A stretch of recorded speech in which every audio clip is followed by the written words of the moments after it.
بسم الله الرحمن الرحيم. الحمد لله نحمده ونستعينه ونستغفره ونعوذ بالله من شرور أنفسنا ومن سيئات أعمالنا. من يهده الله فلا مضل له ومن يضلل فلا هادي له، وأشهد أن لا إله إلا الله وحده لا شريك له، وأشهد أن محمدا عبده ورسوله صلوات الله وسلامه عليه. أما بعد، فإن أصدق الحديث كتاب الله تعالى، وخير الهدى هدى محمد صلى الله عليه وعلى آله وسلم، وشر الأمور محدثاتها، وكل محدثة بدعة، وكل بدعة ضلالة، وكل ضلالة في النار. As you brothers have heard, we're going to deal with a hadith, inshallah, that was mentioned very briefly by our brother and Mazdamil al-Akh Amjad, who has spoke earlier, and he mentioned this hadith in the presentation that they put forth, him and al-Akh Abu Khadija. And that's the statement of the Prophet sallallahu alaihi wasallam that has been narrated by a number of his companions. Many of his companions have narrated that hadith, and it's his statement salawatullahi wa salamuhu alayhi, يحمل هذا العلم من كل خلف عدوله ينفون عنه تحريف الغالين وانتحال المبتلين وتأويل الجاهلين. The Prophet said, salawatullahi wa salamu alayhi, verily there will be a group of trustworthy people who will defend this knowledge from every era, ERA. From every era, from every generation, there are going to be a group of udool, from the word adl, people who have adala or integrity. They will defend the knowledge from the tahrif of the ghalin, and from the imtihan of the mubtaleen, and from the ta'weel of the jahilin. This hadith, ikhwan, before getting into some of the minhaj benefits of this hadith and important issues, let me first make it clear here that, as I said, many of the companions of the Prophet sallallahu alaihi wasallam have narrated this hadith, and each and every one of those narrations is weak by itself. Not a single one of them is without fault or problem. If you took all of those narrations and you could strip it down in its chain of narration, you're going to find, in some instances, multiple problems in one single chain. But those problems are not serious problems, so therefore, when you put all of those narrations together, you'll find that the hadith will reach the level, at least the level of Hasan. And as you all know, inshallah, the Hasan hadith is a level which the hadith is accepted. Even though there are some major scholars in this religion who say that all of those narrations together make the hadith sahih, which is a level above Hasan. From those scholars who said that this hadith is sahih, al-Imam Ahmed, rahimahullah ta'ala, like al-Khatib al-Baghdadi mentioned in his book, Sharaf Ashab al-Hadith, as well as al-Imam al-Ala'i in his book, Bughyat al-Multamid, who said that the hadith is sahih. In addition to that, al-Imam Ibn al-Wazir al-Yamani, and his tremendous book in Aqidah called Al-Awasim al-Qawasim. Every student of knowledge knows about that book because it is in defense of the Aqidah and the Minhaj of Ahlul Hadith. So Al-Imam Ibn al-Wazir al-Yamani, who Shaykh Nasruddin al-Albani rahimahullah used to take a lot of time out to take care of his books by giving the tahqiq and the takhrij of his book. In addition to those three tremendous scholars, from the people who see this hadith as being sahih, is Al-Imam Ibn al-Qayyim, rahimahullah ta'ala, Shaykh al-Islam, in his book Miftah Dar al-Sa'ada, and other than them are many. Al-Imam al-Zahabi said it was sahih, Al-Imam al-Qastalani, and other scholars. The point is, whether it's sahih or whether it's hasan, the hadith is an accepted hadith in the religion. And it is a very important hadith as it relates to the minhaj al-salafi, the minhaj al-haq, and the aqidah al-salafiyah, and the haqiqah of this minhaj and this proper aqidah. So So before explaining it, we want to take this opportunity now just to give you some of the definitions so that you can get some concept of what the hadith is talking about. When the Prophet said, sallallahu alayhi wa sallam, as you all know, he was given the ability in which he had what is known as the jawami al-kalam, the ability to say something that had a few words but it had far-reaching implications and meaning. He was the most eloquent of the speakers of the Arabic language. And even though he had people who were with him who were scholars of the language like Abu Bakr and Umar, his poet Hassan ibn Thabit radiallahu anhum, many times the Prophet ﷺ used to say words to them and they would have to ask him, what's the meaning of that, Ya Rasulullah? Who are those people? Who are these people? What is this and what is that? Because he was the most eloquent of those people who spoke Arabic. When the Prophet said, salawatullahi wa salamu alayhi, yahmilu hadha al-ilma min kulli khalafin uduluhu. This knowledge would be carried, or this knowledge would be protected. The meaning of knowledge here is not what comes to your mind when you think about knowledge. يحمل هذا العلم. Al-ilm here is not the knowledge that we try to come out and we try to obtain now. The knowledge here is يحمل هذا الدين. The meaning of knowledge is the religion. There will be a group of trustworthy people who will carry or who will defend this deen. How do we know that it's the deen? Because there are many examples of the statements of the Prophet sallallahu alaihi wasallam in which he used the word ilm, but he meant by it a deen. Another clear proof is the statement of that famous and that tremendous tabi'i, and he was from the imam of the tabi'in, and he was foremost from amongst them, and that is the Imam Muhammad ibn Sirin rahimahullah ta'ala. He said a famous statement that everyone heard before and everyone knows, when he was giving advice to the students who were amongst him, who were there, and there were a lot of deviant ideas that were being introduced into the religion. He said to the people, إِنَّ هَذَا الْعِلْمُ دِينٌ فَلْيَنْظُرُوا أَمَّنْ تَأْخُذُونَ دِينَكُمْ. He said to the students and to us, verily this knowledge is the deen. So let everyone pay attention. Let everyone look at who he takes his knowledge from. Verily this ilm is the deen. So that proves what? It proves again, as I put forth, that the meaning of ilm in this hadith of the Prophet sallallahu alaihi wasallam is that those udool or those trustworthy people, when they come, they're going to carry and protect the deen. He went on to say that they're going to protect it from what? They're going to protect the religion from the tahrif of the ghaleen. The ghaleen are those people who go overboard in the religion. They want to pray all day, they want to fast all day, they want to fast and they don't want to talk, they want to live and they want to have this life of zuhd without having any food. They want to be the people who make things difficult upon themselves and difficult upon the people of the ummah. They're going to make tahrif in their interpretations that would allow them to do what they want to do, to implement and to practice their ghulu, something that the Prophet sallallahu alaihi wasallam warned us about when he said, salawatullahi wa salamuhu alayhi, halaka al-mutanatti'un wa qalaha thalatha. He said 3 times, those people who go overboard, they will be destroyed. They have been destroyed. When he was about to die, he warned this community of going overboard in our issues, being of the people who make things too difficult upon yourself.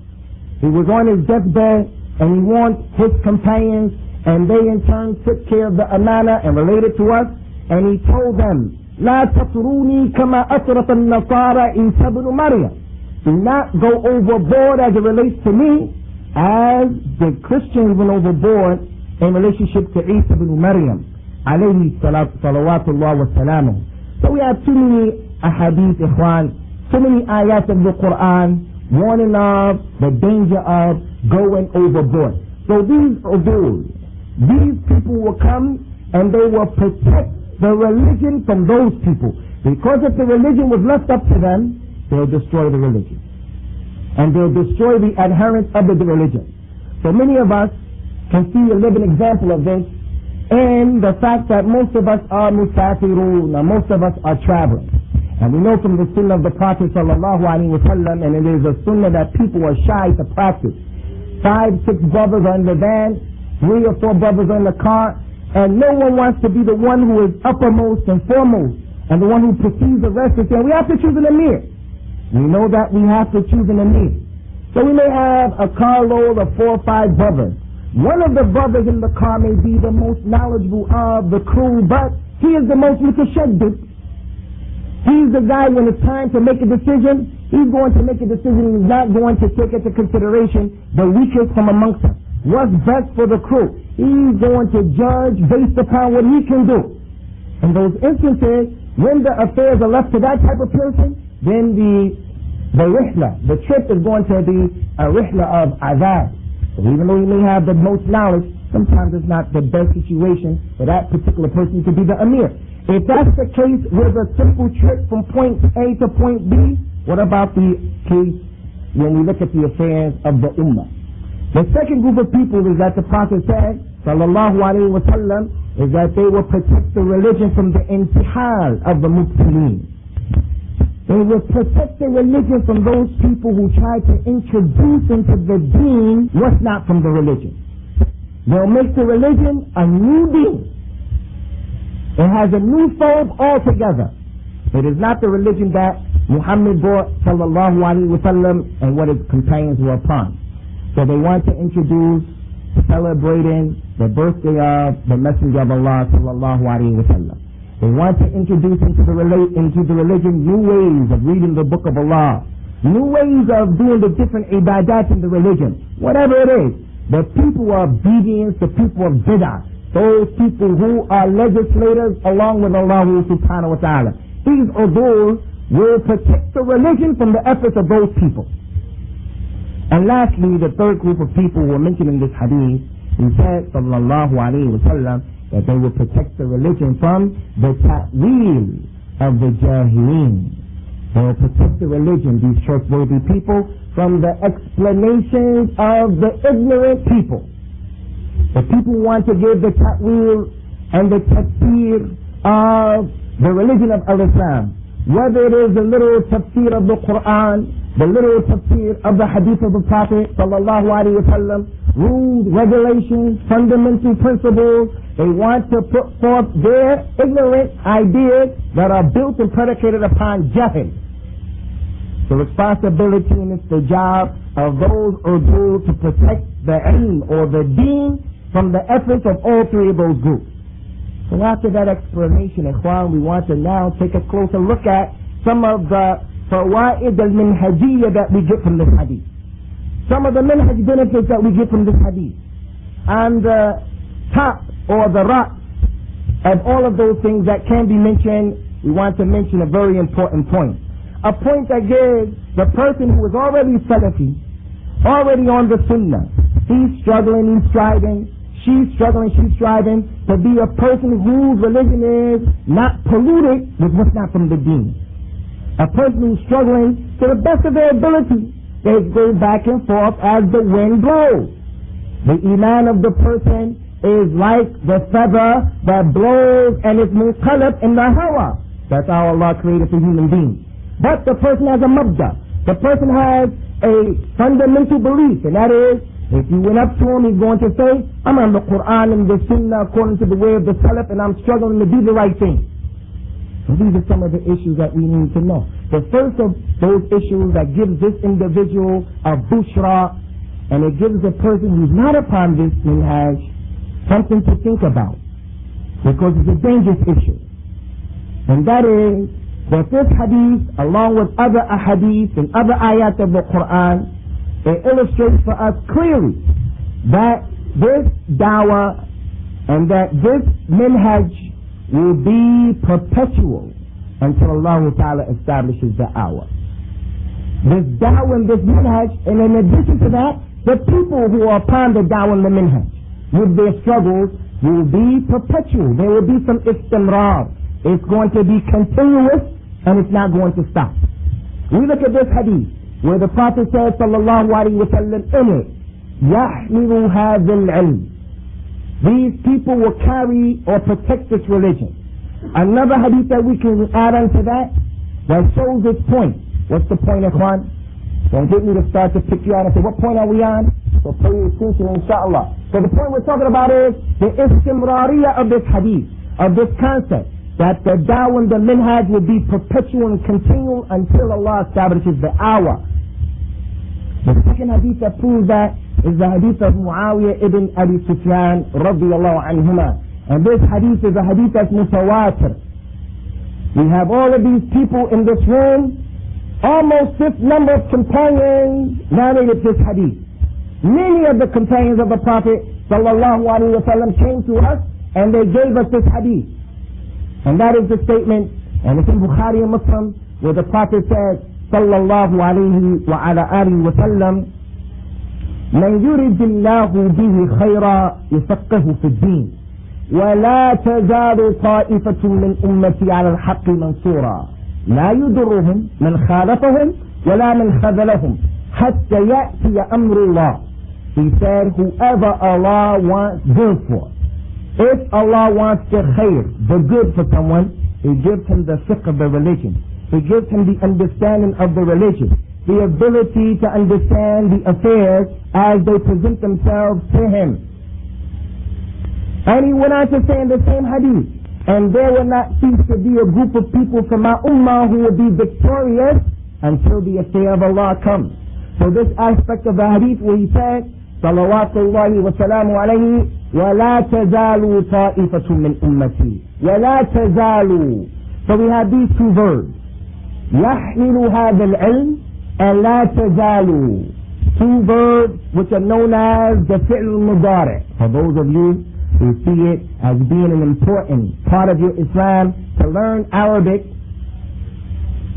and this is an accepted idea that the Arabic language is the key to understanding the religion. So no matter how new you are in this religion or how long you've been in the religion, you have to make it your responsibility, Abdullah, to start now to get serious about the Arabic language.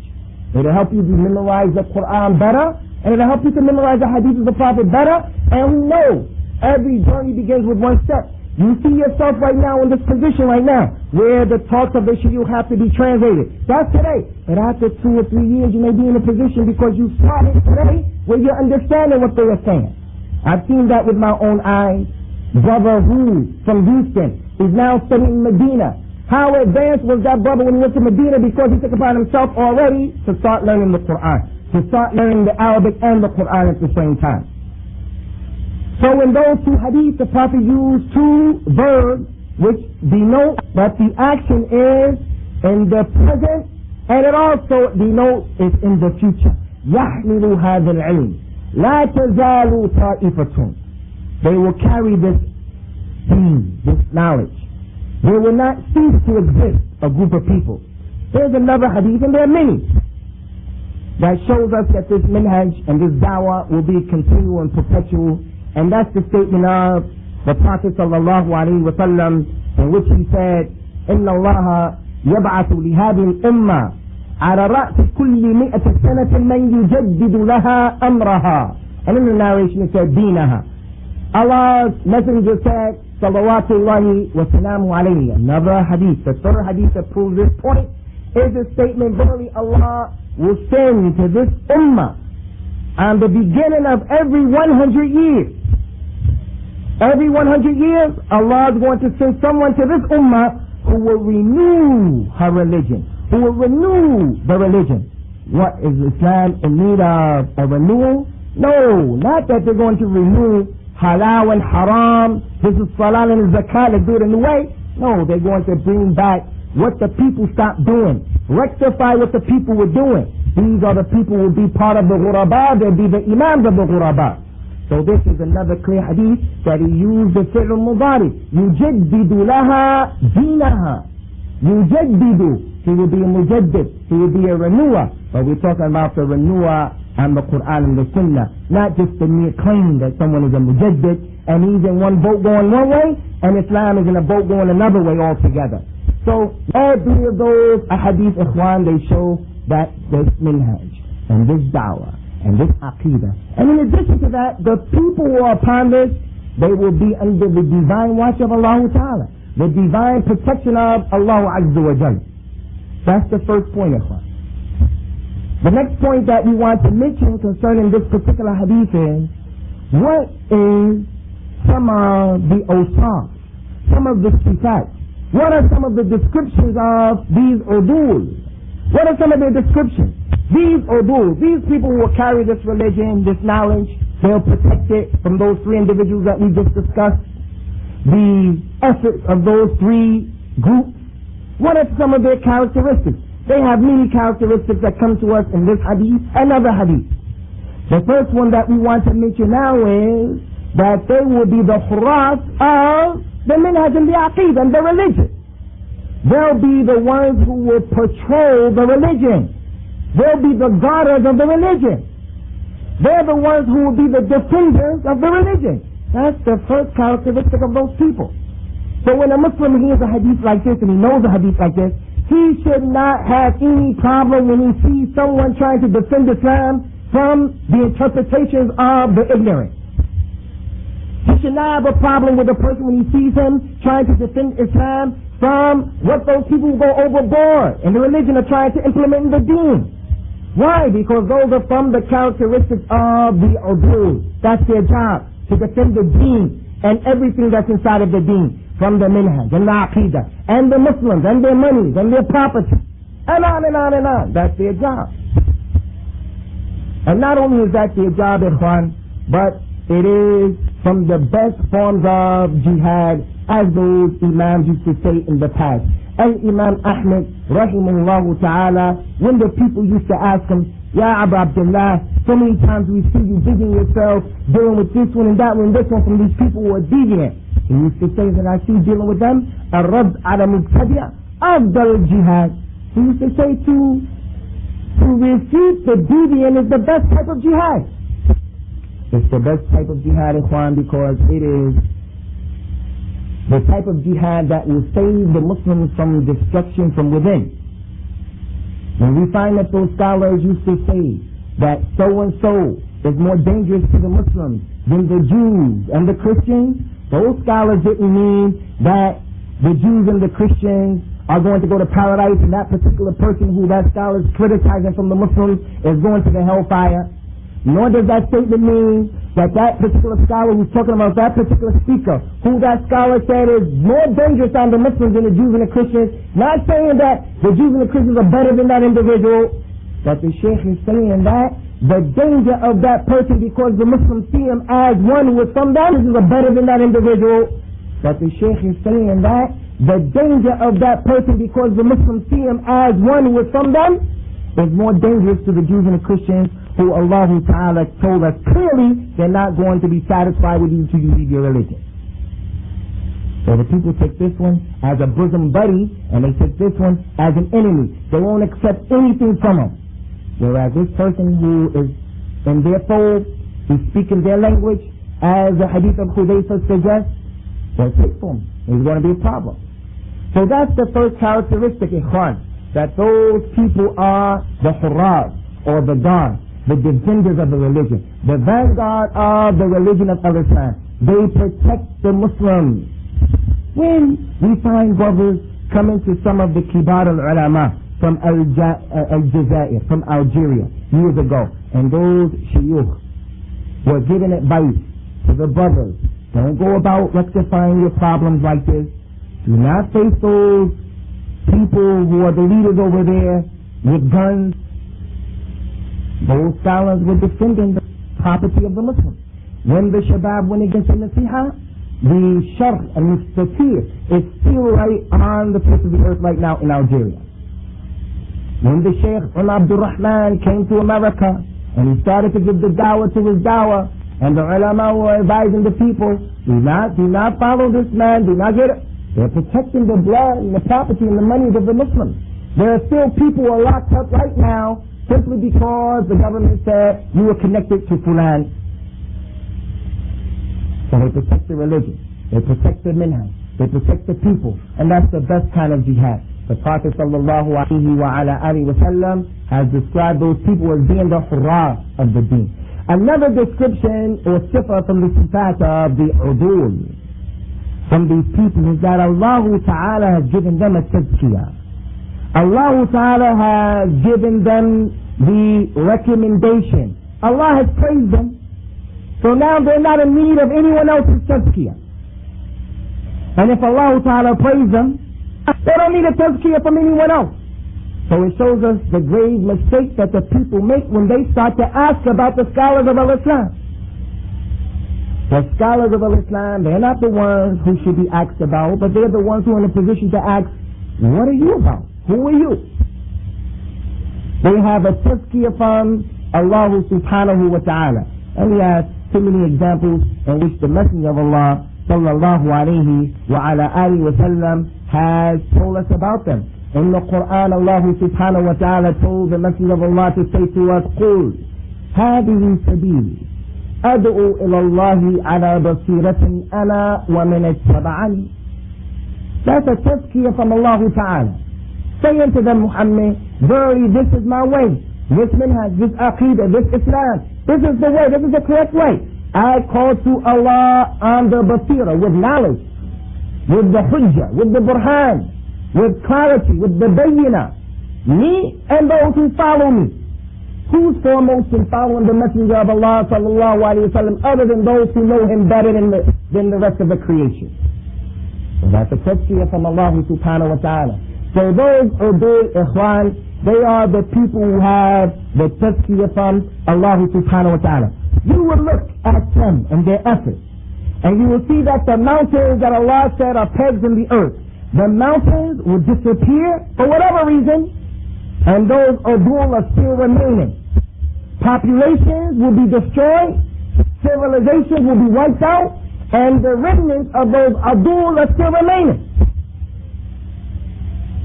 When those people in Iraq had their problem with the people in Kuwait, and the people went and they destroyed Iraq, they wiped them out, and yet all of the knowledge that was in Iraq from the people of the Sunnah from the past to this day, they're still remaining. We still know who they are. Their books are still available, past and present. Those Udool will remain when the greatest objects on the face of the earth have been wiped away, but their names will still remain. So it is against all common sense, it is against intelligence for a Muslim to allow himself to be on the other side of the fence as it relates to the scholars of Al-Islam. As it relates to the scholars of Al-Islam. If you have a person who is dear to you, and you see in that person a lot of efforts that he put forth, and those efforts would suggest that he did a lot of good, but you find the scholars of Al-Islam collectively warning against that individual. You find the scholars, the people of Al-Islam collectively putting a question mark over that individual, even if it doesn't appear clear to you. You don't understand. You don't know all of the details of a fitna or the problem, why they're saying that. You can rest assured, if you're on the side of the scholars, you're going to be safe. First of all, their opportunity to get to Usamah, their opportunity to hit the mark is going to be greater than everyone else's. The next thing is, you've been ordered, when you don't know, just to follow them. Listen to ask them what they're saying, to follow them. So anytime we find the Muslims leaving themselves, being far away from the scholars of Al-Islam, then we're going to have a problem. And this was a concept that we found some difficulty getting a lot of the brothers to accept in the years gone by and putting the Dawah Salafiyya down. You see the people, they used to say, how is it possible? And there were brothers, inshallah, who we consider to be good brothers, inshallah, with ikhlas, bi-idhnillah. But it is a statement of jahil. Which brings me to the other point, and that is, like Sheikh Nasiruddin al-Albani used to say all the time, rahimahullah ta'ala, Allah used to give him the ability to say a few words, and he had a lot of hikmah in it. He used to say, everyone who falls into kufr doesn't fall on him. Everyone who falls into deviation doesn't fall on him. كل من وقع في الكفر لا يقع الكفر عليه، وكل من يقع في البدع لا تقع البدع عليه. Just because a man does something of kufr, or he falls into something that's a bid'ah, it doesn't make that man a kafir, it doesn't make that man a muqtadi'. So those brothers in the past who used to try to tell them, we have to take our affairs, Ya Abdullah, this is our masjid, this is our markaz and our sin or whatever, we have to put it in the hands of the people of knowledge. That doesn't mean that we're going to ask them, Sheikh, we want to buy this land and we want to sell it for this amount of money, what do you think? No, we're talking about the direction of the place. People will say, that doesn't make sense. How are we going to do that? Those people live all the way over there and we live over here. What's that sound like? And they used to put racist connotations and understanding to those statements. So this is a nuqta or a point that should be mustaslama. It should be something that is musallama, something that we should accept because it's from Islam. So those are some of the more important sifat of those people. Another sifa is that their minhaj, what they call to, the udool, what they are upon is clear. It is wadih. You don't find the affair ghamid. They do not come out to you today and they say something in public to the people today, and then at nighttime of that same day they close the doors, pull the curtains, and then they say something different to a group of us. One thing in the daytime, another thing in the nighttime. One thing to half of the jama'ah, another thing to the other half of the jama'ah. You don't find them having these inconsistencies and these contradictions. Their way, their minhaj, their aqidah is wadiha. Anytime you see someone treating you like that, you come to know he's telling a group of people one thing and he's telling us another thing, and you know that there's some problems. Their way is wadih. This is the way of the anbiya of Allah Ta'ala. This is the minhaj of the anbiya of Allah Ta'ala. Salawatullahi wa salamu alayhi. That's why all the time you find in the Qur'an, they used to say, all of them in so many ayat, they would say the same thing. أَرَأَيْتُمْ إِن كُنْتُ عَلَى بَيِّنَةٍ مِّن رَبِّي. Don't you people see that I'm on the bayyinah from my Lord? It's clear what I'm on. What I'm about is clear. And I'm not going to acquiesce. I'm not going to compromise. I'm not going to be... But there's room for hikmah, ikhwan. There's room for muruna. There's room for flexibility. But the person to make the tanazul or to compromise his mabda, no, it's none of that. That's why you find those imams in the past. The person will come obedient and he'll say to that particular imam, ta'al, li'uhawiruka, li'ujadiruka, li'unaqishuka. Come on, let's have a discussion, let's have a debate, let's have some let's carry on and start arguing with each other. Those imams could take that person and twist them up like a pretzel and deal with them if he wanted. But they used to say to him, look, أما أنا فأنا على بينة من أمري اذهب وابحث إن شاك مثلك. As for me, I'm clear, I know my religion. قال الله وقال رسول الله. And this is what the companions used to understand, that's how he did it. I'm clear about that. As for you, go look for someone else who's similar to you. He has doubt. Today he's in the blue fold, tomorrow he's in the green third, then he's in another third, and then he's in another third, and he's the one who's every other day you see him like a chameleon changing into another aqidah, another minhaj. So finally went around the full circle, did everything except the right thing, which is the dawah of the haqq. So the minhaj is wadih. Now we come, ikhwan, to this issue, and that is, what is the minhaj of those udool? What is their minhaj? What are they upon? How is their minhaj? How do we recognize them? How do we know them? What are they doing? Those udool who will protect this ilm or this deen from the tahrif of the ghalim and the intihal of the mubtilin and from the ta'wil of the jahilin. What's their minhaj? Their minhaj is clear and it's simple. Their minhaj is the minhaj of the tasfiyah with tarbiyah. As this hadith suggests. Those brothers brought this hadith because it is one of the clearest proofs, the clearest hadith that proves this concept of tasfiyah with tarbiyah. What's the tasfiyah? To purify. You put this and you pour it in this water, it's mixed up, juice and water. Now I have to get it straight on, I have to purify it. Usafihi, I have to make it clear. I have to make this cat safiyah, pure, clear. How do they do it? They do what? Those people go overboard, they fight them so they don't put nothing in the religion that is overboard. Those people try to introduce the bid'ah, they explain to the people, take out of the religion, this is not from Islam, this is not from Islam. Those people want to come and give false interpretations, those juhal, the jahilin, Hadeeth al Udool, they come and they say, no, they purify the religion from the pollution of the jihad. That's the tasfiyah. That's the effort of a tasfiyah. As for the tarbiyah, when they do all of that, they replace and they give to the ummah that which is Islam. They say these three groups, they're giving you what's not Islam, we're going to protect you from it. Here, let us give you Islam in replacement. They're not like the young shabab, the whippersnappers, who run around and they want to destroy, and not replace anything with anything. Theoretic. Let's sit down and theorize about Islam, and we're going to build what needs to be built by theory. As I look, I see many brothers, when they hear this concept of a tasfiyah with tarbiyah, still it's not clear to many brothers. It's not crystal clear how it should be. A tasfiyah with tarbiyah. Well, what is it? Some people are pretty close in their understanding. Some people are less than that. Some people don't have a clue. I'll give you an example of a tasfiyah with tarbiyah. I'll give you this story of a group of people who used to live in a wadi. And the wadi, ikhwani, is a piece of earth that's down in the valley. It's the ground that's lower than the ground that's above it. It's the wadi. On either side of the valley are a group of mountains. Over there are mountains to the right. Over there to the left are mountains.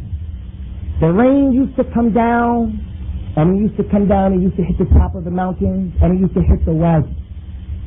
When the rain stopped, because it was so much rain, pure, succulent rain that is azim, surah, and sadid. When the rain would stop, there was still rain that was caught on top of the mountain that used to come down in the stream. Pure, succulent rain. Those people used to take that rain and they would drink it and it would give them life. They would take that pure rain, they'll put it in their land to cause their vegetation to grow. They would take the rain and give it to be drunk by their animals. It had an effect on the air. It made the air pure. Man, wake up in the morning, oh, air, you can smell it. It's a difference. It's not polluted.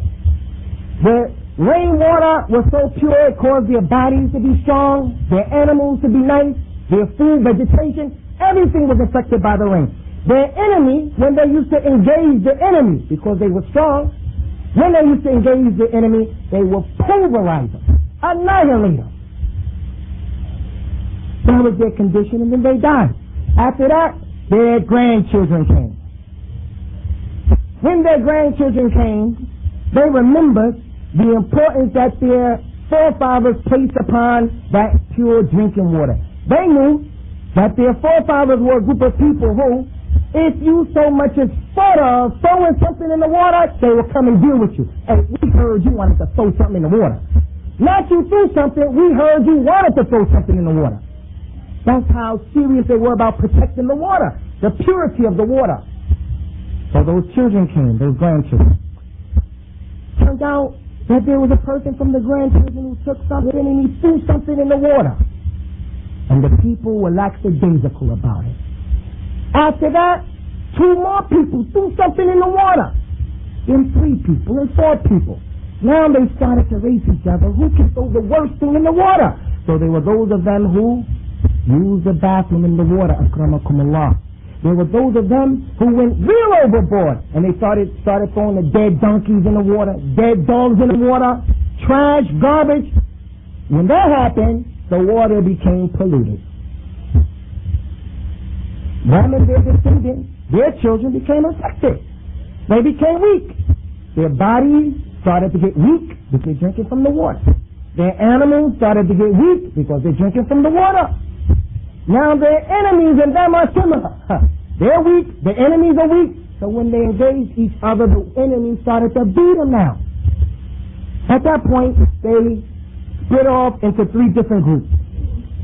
3 different opinions. One group of people said, okay, we have a problem here. We have to solve our problem. Our problem is the enemy. The enemy is the problem. We need to do something about dealing with the enemy. Make up a game plan to go and deal with the enemy. Because if we don't get rid of the enemy, they're going to be a menace for us, and it's going to be a continual problem. Another group of people say, no. We are people who are sick.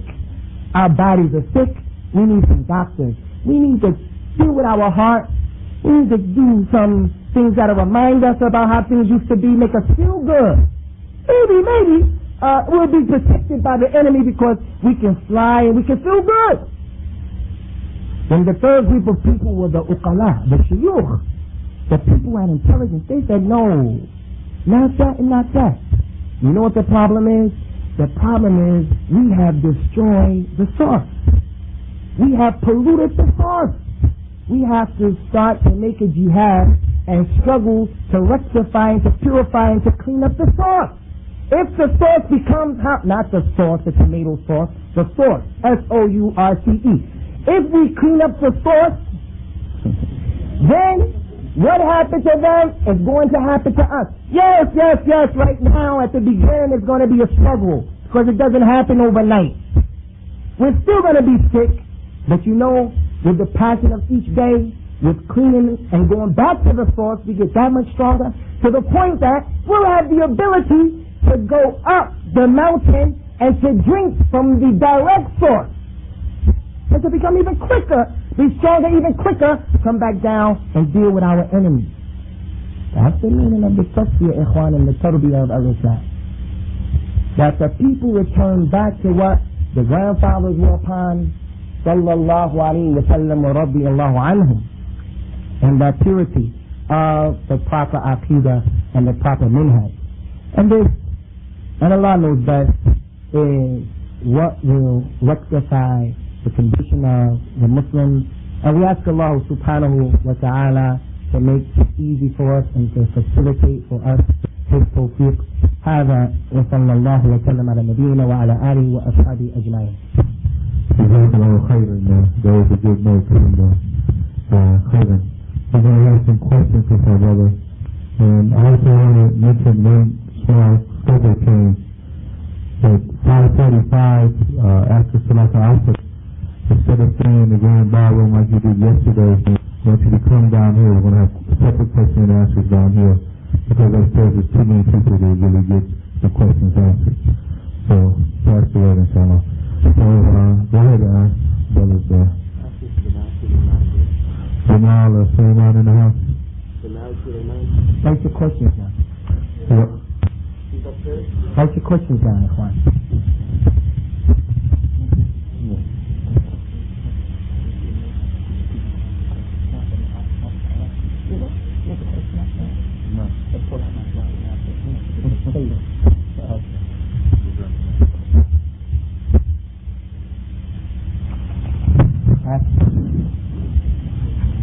Abu Usamah.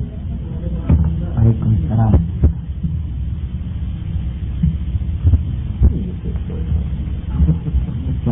I like it.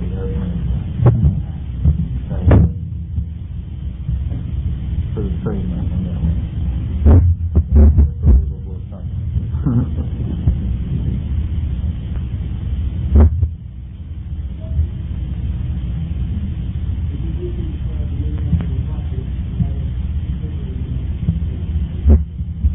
Inshallah, in two of the talks I'm going to do, inshallah, the ma'alim, shukran,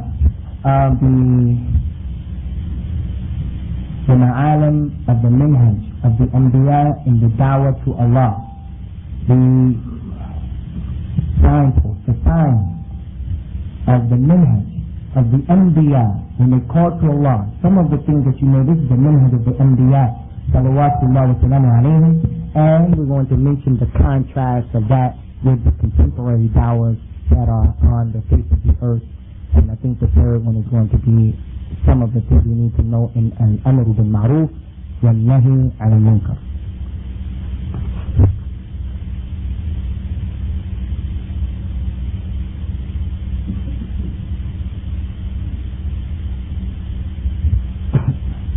We have two questions. The first question is about ignorance. first question is, a person wants to learn about Islam and he wants to read the books of Islam. He's being hounded by a brother telling him that he can't read directly without a sheikh. But he wants to learn. He wants to read a book like Hadeeth al Udool. First of all, in this issue, we have to be in the middle course. And the middle course is that when he's out reading books is one of the best ways of getting a tafaqquh fi din. You reading by yourself. One of the best ways to become a faqih is to read books by yourself. In addition to that, the way the books are right now with the muhaqqiqun, we have elements of knowledge and ulama who are making the tahqiq and the takhrij of the book. They're like the sheikh right now. You have the sheikh right there with you in your house. When you read with the sheikh, he goes over the words that are ambiguous or difficult to understand. He tells you this hadith is sahih, da'if, this, that. So you have the sheikh right there. So reading the book, no doubt, is good. Plus a person may be given some intelligence where he can read, he can come out with things that someone else can't give to him, just by virtue of the fact that he's an intelligent student.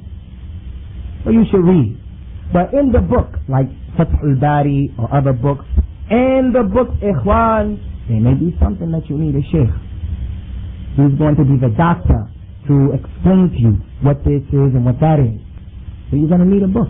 And may Allah have mercy upon the poet who said from the Salaf about knowledge, Al-ilmu la yunalu illa bi-sittatin.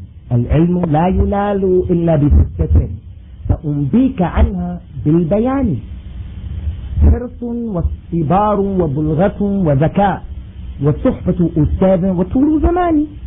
Knowledge will not be acquired. It will not be acquired except by 6 ways. And I'm going to tell you about them and I'm going to explain them. The first way is hirs. The person has to have the desire to go get knowledge. You're not going to sit in the comfort of your own home and learn Islam. The Prophet says, sallallahu alayhi wa sallam, إنما العلم بالتعلم وإنما الحلم بالتعلم. Verily knowledge comes by going to get it.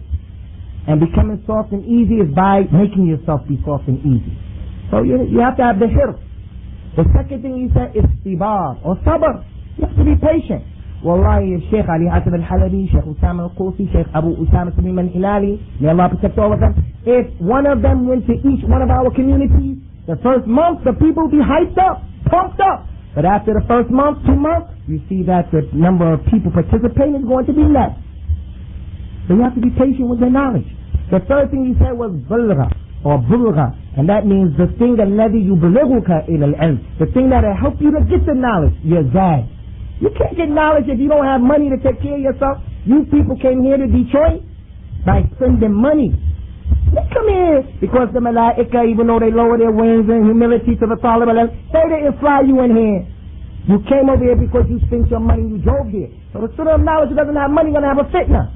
And that's why, that was one of the reasons, Ikhwan, we used to tell the people, look, Medina is the best place to study. Medina and Mecca. People used to get upset at that statement. Medina is the best place to study.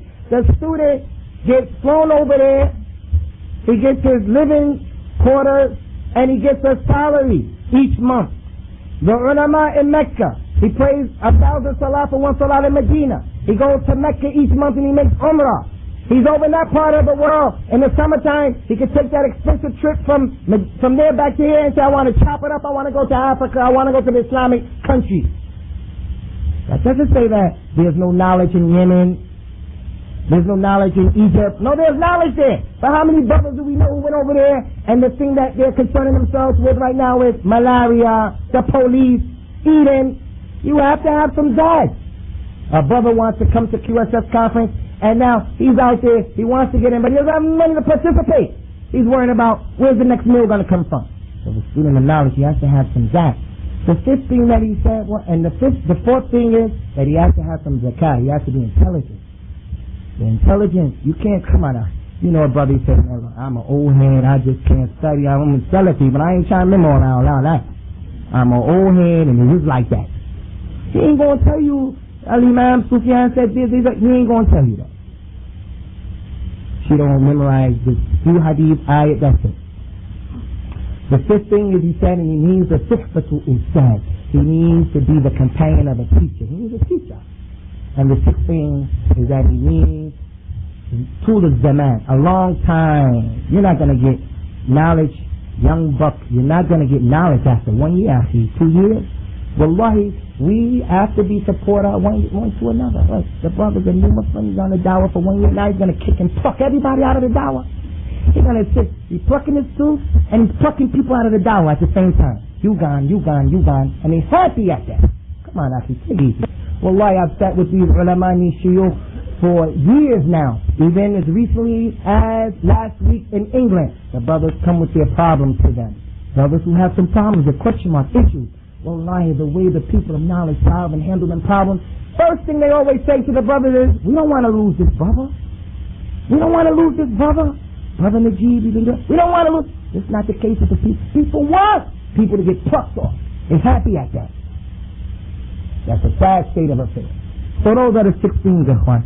The other question is, what if a brother is ignorant, then he's telling with deviance? He's a new Muslim. Do we consider him like them or after advising them? No. The new Muslim, inshallah, we have to do our best to be patient with him, to be careful with him. And this is why an Imam Sufyan al-Thawri, rahimahullah ta'ala, he used to say, إِذَا أَرَادَ اللَّهُ لِلْعَجَمِي أو لِلسَّبِي خَيْرًا قِيَّدُهُ بِصَاحِبِ السُّنَّةِ. If Allah wanted good for a non-Arab or a young man good, he would give him someone from the Sunnah. You don't want those young people going through those teachings. Why? The meaning of the statement is the Ajami, he becomes a Muslim, he's wide open. He's going to listen to whatever, anything. The young man, he opens up his eyes, in front of him is this, that. He has people coming up. He's on his natural way. So whatever he opens his eyes, that's what he finds. That's what he's going to latch on to. So we don't throw him out into deviance. We give him some time. He has to have the argument established on him and so forth and so on. This question says, please explain what is meant by the hadith until the affair of Allah comes. Until the affair of Allah comes in the hadith, Ikhwan, there will not cease to be a group of people of my ummah victorious on the haqq. There's an ikhtilaf from the scholars as to the reality and what the meaning until the affair of Allah comes. But in actuality, the ikhtilaf isn't the ikhtilaf of tabad. It isn't the ikhtilaf that contradicts white, black, night, day, haqq, batil. It's not that ikhtilaf. It is the ikhtilaf of tanur'. It's the ikhtilaf that sheds light on, each statement sheds light on the next thing. Like the meaning of al-jama'ah. The scholars give different interpretations. What is the jama'ah? Some of them say the jama'ah is what Abu Bakr and Umar. The meaning of the jama'ah is as-sawad al-a'zam, the majority. The meaning of the jama'ah is al-haq, when kunta wahdik, you by yourself. The meaning of the jama'ah is the companions and what they were upon. So there are different statements, but that is ikhtilaf of a tanur'. It's not ikhtilaf where they're going against each other. Each definition gives more light to the other thing. You understand? They're not different. And that's why when the people came to Imam Abdullah bin Mubarak, rahimahullah ta'ala, and they said to him, what is the jama'ah? Who is the jama'ah? He said, Abu Bakr and Umar. They said, no, after them, they're not here no more. He mentioned some people from the Tabi'in. No, after them, wait. He mentioned some people after that. So they said, no, after them. Do it right now. Who's the jama'ah? He said, Abu Hamza Sukkar. So he said Abu Bakr and Umar was the jama'ah. Then after him, some other people after him. Then Abu Hamza Sukkar doing their time. So what is he saying? Not ikhtilaf where there's some difference. No. Abu Hamza Sukkar is upon what Abu Bakr and Umar were upon, and so on. It's just giving light to the thing. So in this, until the affair of Allah comes, they have ikhtilaf, and each ikhtilaf gives light to the other one. But suffice it to say that the meaning of this hadith could be understood in the hadith of Amr, Uqba ibn Amr radiallahu anhu, and it's authentic hadith of Sahih Muslim, where the Prophet told us a long hadith about a Ya'juj and Ma'juj. When they come out, he says, sallallahu alayhi wa sallam, when they appear, the Gog and the Magog, Allah is going to order Isa ibn Maryam alayhi salawatullah wa salamuhu to go with the believers on the top of Mount Tur. Because, as the hadith said, they're not going to be able to deal with Ya'juj and Ma'juj. They can't fight them. And Isa ibn Maryam is helped by Allah, and he's strong, and he has believers with him, Not only believers, but they're the Ta'ifatul Mansura. But Allah told them, don't face the enemy. You can't deal with Ya'juj and Ma'juj. Go up on the mountain. So Hijrah is going to be at that time. They're going to go up on top of the mountain. At that time, Ya'juj and Ma'juj are going to make facade in the earth. Going to kill the people up, kill the animals. Come to some water, a body of water, drink it up. After they make all that facade, they say amongst themselves, لَقَدْ قَتَلْنَا مَنْ فِي الْأَرْضِ لِنَقْتُلْ مَنْ فِي السَّمَاءِ. We killed everybody in the earth. Let's now kill those in the sky. I never believe that Allah Ta'ala is in the sky with his Arsh. Let's kill the people, those, the Ahl al-Sama. At that time, because they had that jara'a and that dhul, Allah Ta'ala will send to him. Allah will send to them some worms, some dews, a dew that comes from the nose of the camel, and they will destroy the Gog and the Magog. Look how big Gog and Magog are. They made all of that fitna, drunk all of that water, killed everybody, and yet Allah destroyed them with what? With the worms. وَلَا يَعْلَمُوا جُنُودَ رَبِّهِ إِلَّا هُوَ. Nobody knows the soldiers of Allah except him.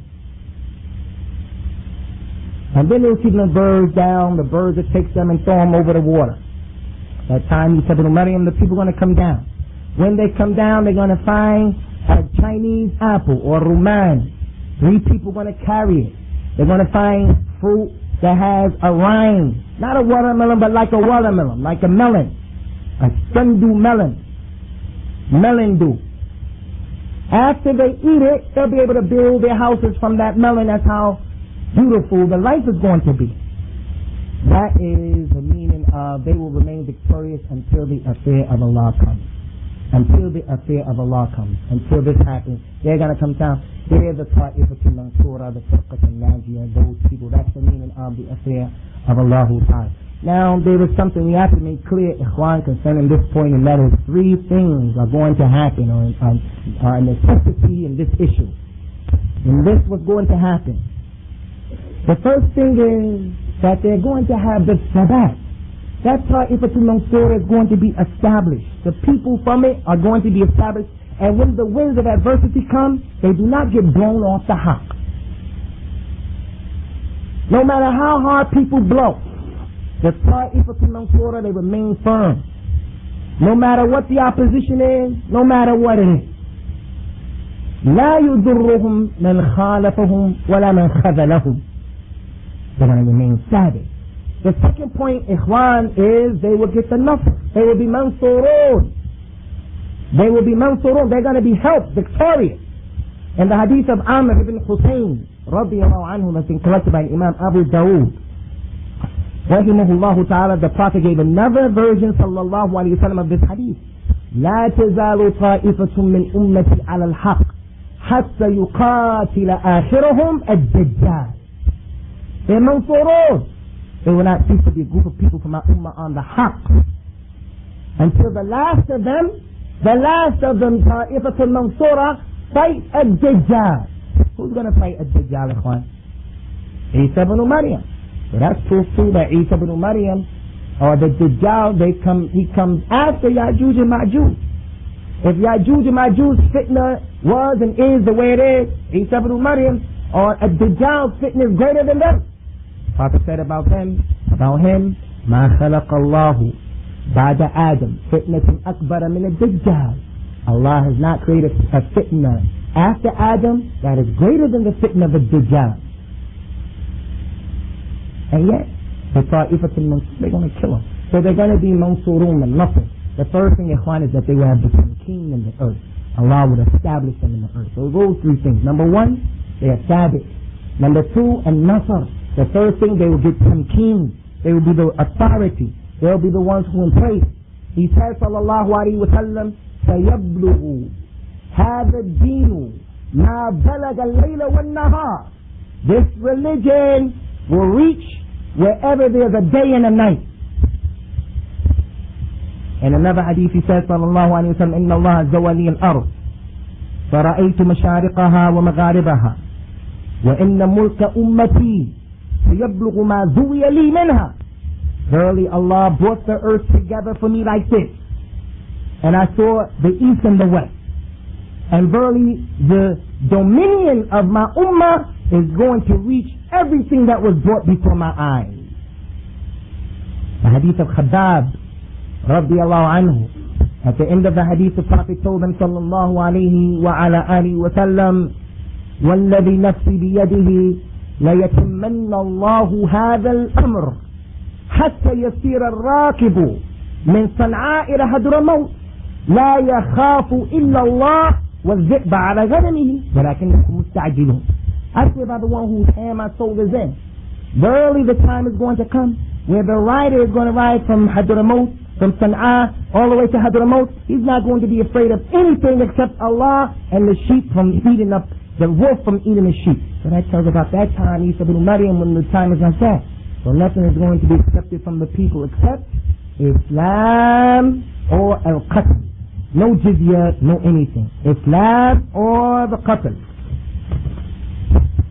I love to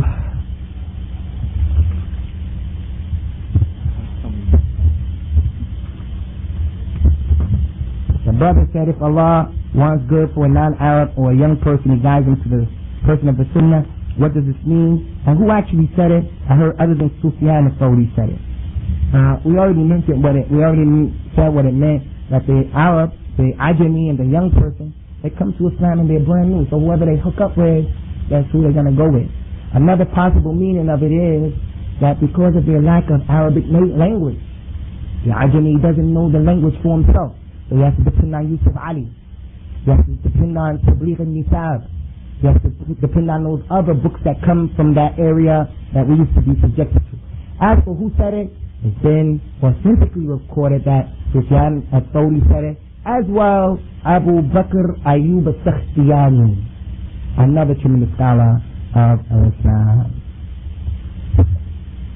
And we have a question here, Juan. I can't really read this handwriting.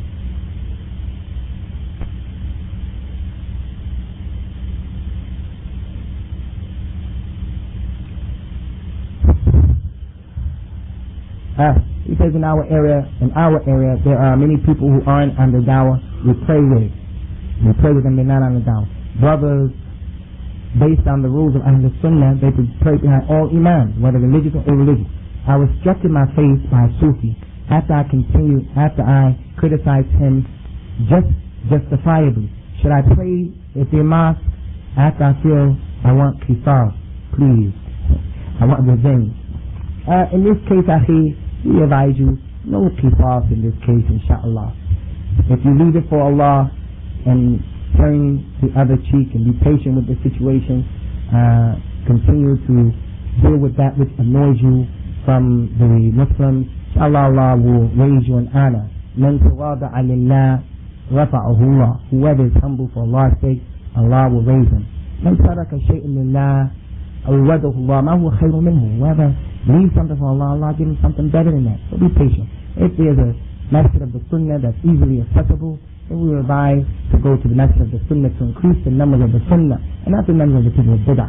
But if you are forced out of necessity, it's the closest masjid, most reasonable place for you to go. If they don't have any Bid'ah of Kufr, then continue to pray behind them, give them nasiha, give them the Amr bil Ma'ruf and the Nahi and the Munkar. As for the issue of qisas, no qisas. Towards the end of Meccan period, many aspects. Is there any difference between the first point, having Sabat, and the third point, being Tamkeen on the earth? Now, a Sabat signifying your frame of mind because of your belief. You can't be shook from what you're upon. A Sabat is something that's coming from the heart, something that is internal. You may not have tamkeen in the earth, but you can still have sabat. You can still be sabit on what you're upon without any tamkeen. We don't have tamkeen in the earth, and we have people who are sabitun. What tamkeen in the earth means that you have the power and the ability in the earth to execute your plan, to execute your game plan.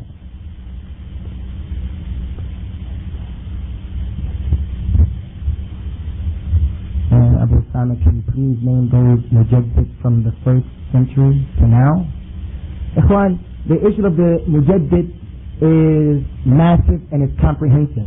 They're not only the mujaddidun from the ilm al-hadith, they're not only the mujaddidun from fiqh, they're the mujaddid in Arabic language, they're mujaddid in fiqh, in hadith, in usul al-fiqh, in history, in all of that. It's not just the people who are religiously on the sunnah. Mujaddid who can be in the issue of medicine, so it is the ulama have given the mujaddidun all of that because it benefits all of the religion. It benefits and it's part and parcel of the deen of Allah Ta'ala from them and Imam Ahmed, Ibn Taymiyyah. It benefits and it's part and parcel of the deen of Allah Ta'ala from them and Imam Ahmed, Ibn Taymiyyah. It benefits and it's part and parcel of the deen of Allah Ta'ala from them and Imam Ahmed, Ibn Taymiyyah. It benefits and it's part and parcel of the deen of Allah Ta'ala from them and Imam Ahmed, Ibn Taymiyyah, Abdul Wahhab, Imam Shaykh Nasiruddin al-Albani, Ibn Baz. There's so many people, rahimahumullah ta'ala. كيف نعرف إذا كان الداعي يدعو إلى المنهج الحق? How do we know if a caller, a da'i is calling to the minhaj that's the truth? How do we know that? How can we know that? We know that from a number of ways. One of the ways that we know that is that you first have to know what's the haqq. You have to know the minhaj al-haqq. If you don't know how you're going to identify what's being said and who's on the haqq, who's not on the haqq. You have to know first. The second thing, ikhwan, is you got to look. Is this individual tying the people lillah, wa li kitabillah, wa li sunnati rasulillah sallallahu alayhi wa sallam, wa li kitabillah, ولسنة رسول الله صلى الله عليه وسلم ولأصحاب النبي صلى الله عليه وسلم وعلماء الأمة, tying them to them? Oh, it's a good sign. Or is he tying them to a tanzeem, an organization? Is he tying them to a hizb? Is he tying them to a masjid? Is he tying them to an individual, a shakhsiyah? And with that, we say to you and we reiterate, we warn you, a warning, ikhwan, iyakum thumma iyakum wal ashkhar. Beware of the personalities, ya Abdullah, beware of the personalities. Don't make your religion the deen of our personalities. A man is Sabbath today, tomorrow he's not Sabbath, he's on something else. And you go right out the window with him if you're a person who's just into the personality worship. So look, there's a person doing all of that. Another thing is, those people of knowledge, did they identify, yes, that person is a person of the minhaj al-salafi? Ma balu aqwam. What is the condition of some of the young people who want to pluck someone off of the dawah, and the people of knowledge, they know that person is on the dawah. If the people of knowledge are saying that person is on the dawah, then throw the other people's statements against the wall, وَلَا تُبَالُونَ. What are the first steps in dealing with approaching the deviant and or innovators? Inshallah, we're going to deal with that in the other thing.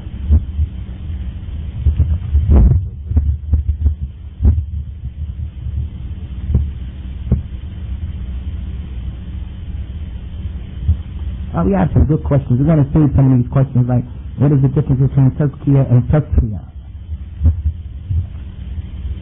I'm actually, we are the minority among the Tabligh Ikhwani Sufi.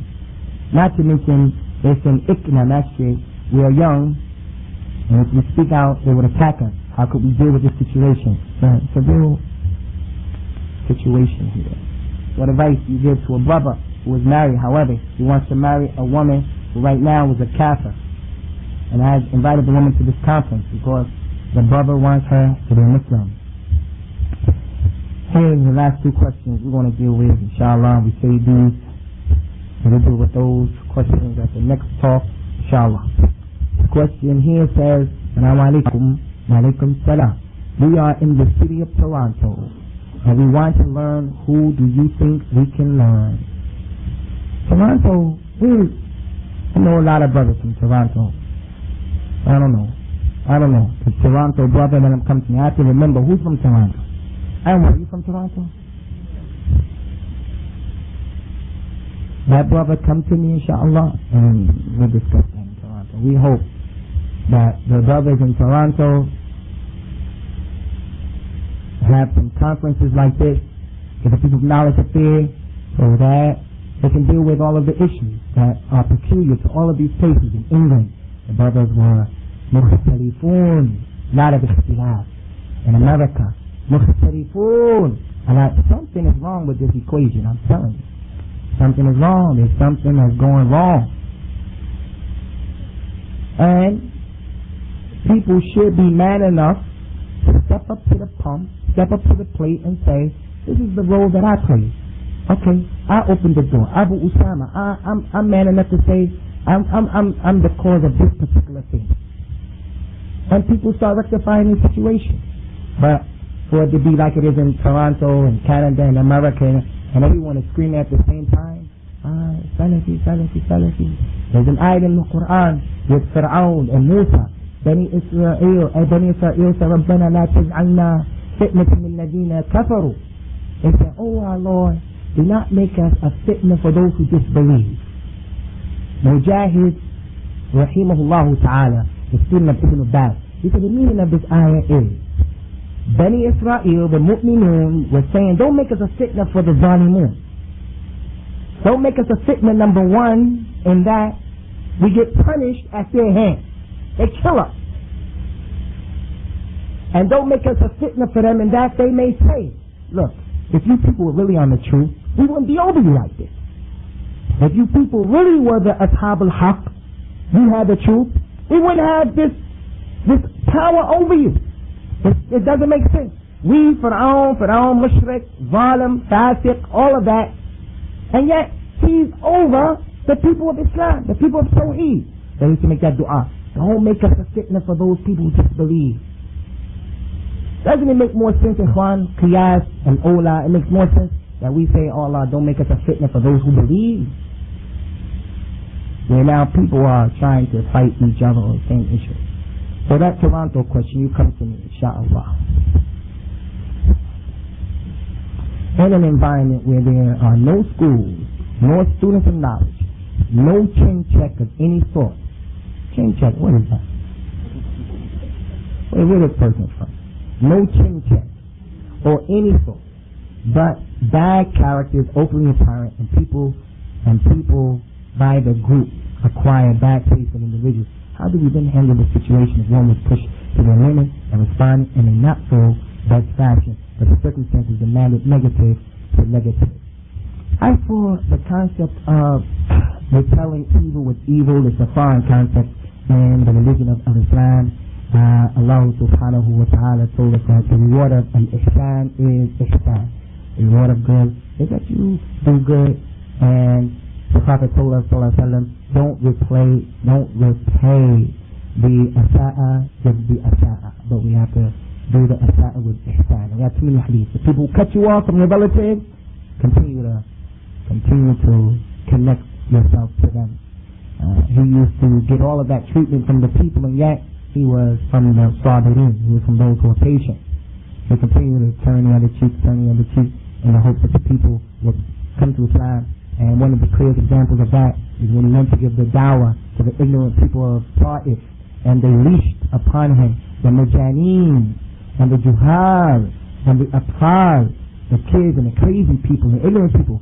And they went out to him and he started throwing rocks, hitting him in his head with rocks, hitting him in his body, not with pebbles, hitting him in his head with rocks. Sallallahu alaihi wasallam. So his sandals became full with blood. And in a moment of recollection and considering, while he was sitting there thinking about when is the help of Allah going to come, what are my people doing? I'm doing good, they're doing evil to me. He was sitting there contemplating. Jibril came, alayhi salatu salam, and with Jibril were the angel of the mountain. And Jibril said to him, Ya Muhammad, this is the Malik of Arshabain, the two great mountains of Mecca.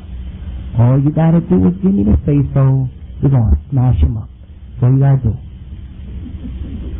The Prophet sallallahu alaihi wasallam said to Jibreel alayhi salam, and the other angel was just there waiting. All you gotta do, Muhammad, is say it. And that's what they've done. The Prophet said to them, it may be that from their loins, not them, far range, he was looking down the road. It may be that from their loins are gonna come some people who worship Allah. Allahumma la tu'akhid qawmi innahum la ya'lamun. Allah, don't punish my people because they don't know. They're ignorant. They don't know. And sure enough, the children became Muslims, and they had the people the likes of Adi ibn Hatim al-Ta'i and other companions from that area, Uqba ibn Amr, that came from that area up there. They did a lot of things for Islam. And dua. So none of us are better than the Prophet ﷺ. Just be patient and seek the reward from Allah Ta'ala. And we ask Allah to give you the quwwah and the taqwa and the wherewithal to be from those people who can be patient.